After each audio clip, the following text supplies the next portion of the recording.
This is a period of rebuilding for the Republican Party in Massachusetts. It's a ways away before they have their next chance at statewide office. But between then and now, the party needs to get its finances in order, needs to ensure that all of its vendors have been paid, work on internal staffing needs, and try to heal the internal divisions that have made it hard for the party to make progress electorally here.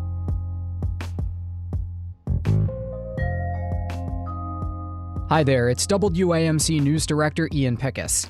And on this episode of the WAMC News Podcast, we recap the change in leadership in the Massachusetts Republican Party.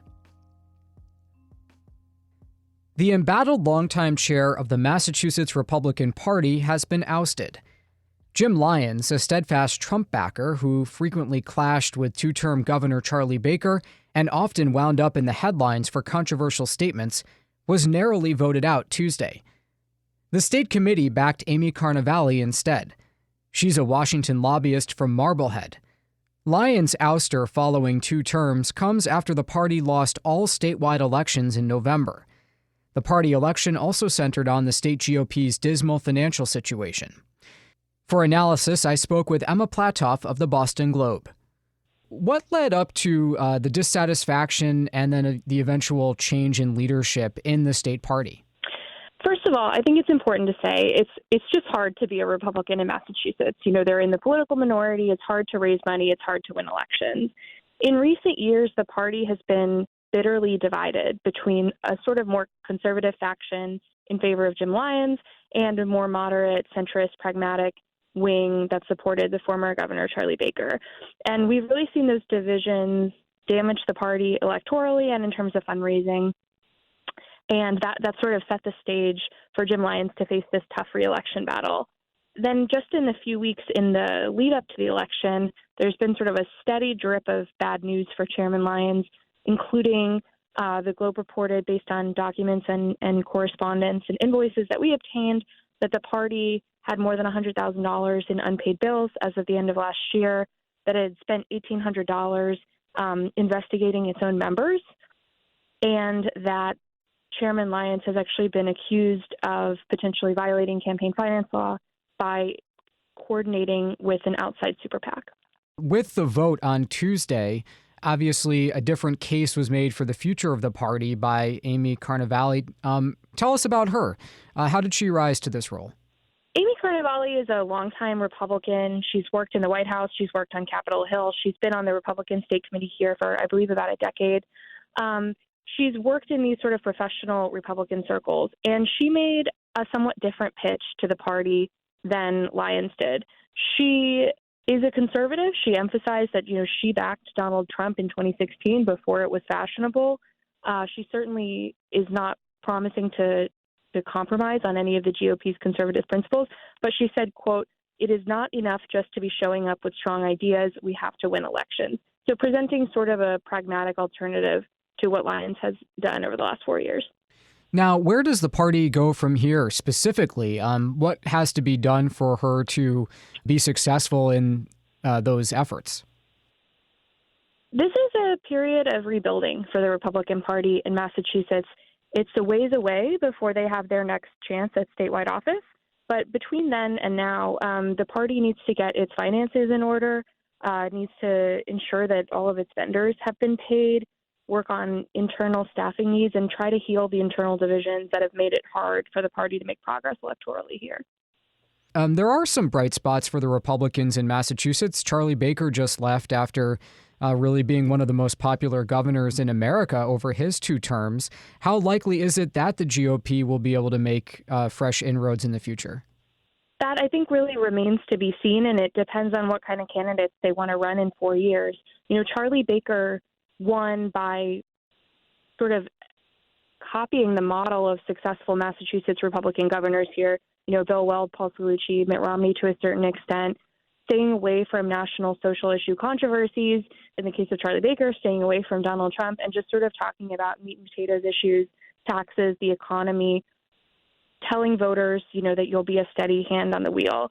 We've seen that succeed in Massachusetts in the past. Some people are surprised to hear that Republicans held the governor's office here for most of the last 30 years, despite it being such a blue state. So certainly history gives Republicans an opportunity if they can find the right candidate. What do we know about Carnevale's current alliances with any recent office holders or other officials? How does she actually do this sort of grassroots work now? Carnevale has pledged to sort of make inroads with all parts of the Republican Party. Her backers mostly came from the more moderate side of the Republican State Committee, but that's by no means a signal that the party will be turning away from its conservative principles. I think it sort of remains to be seen where exactly she wants to take the party in the future. She has worked on, conservative planks of the party platform.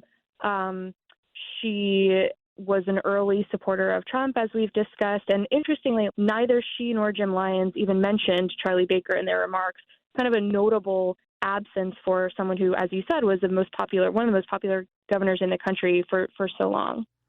How did now former Chairman Lyons take his defeat, and what comes next for him?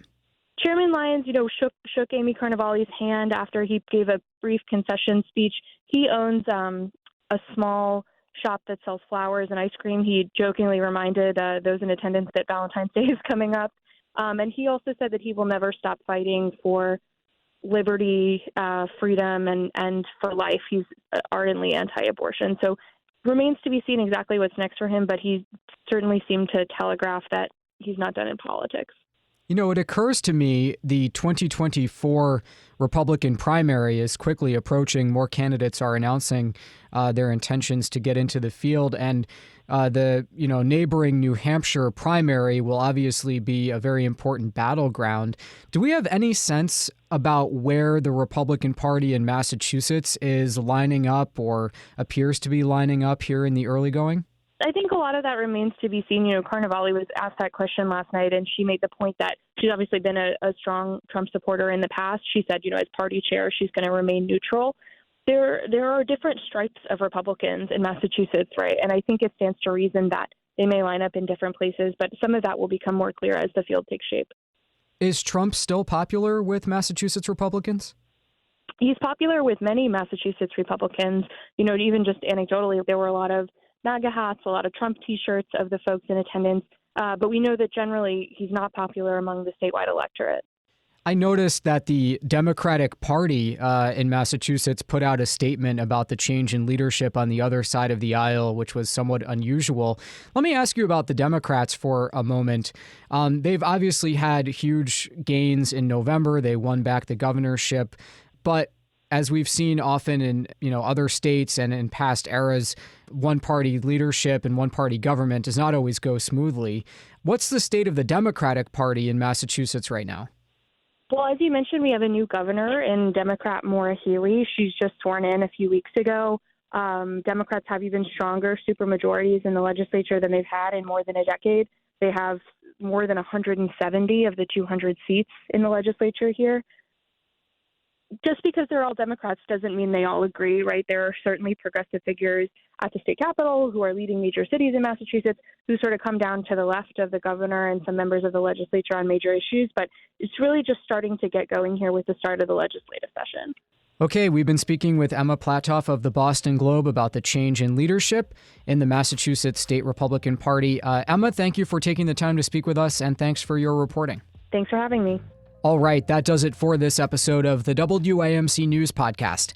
Thanks so much for listening. Until next time, I'm Ian Pickus.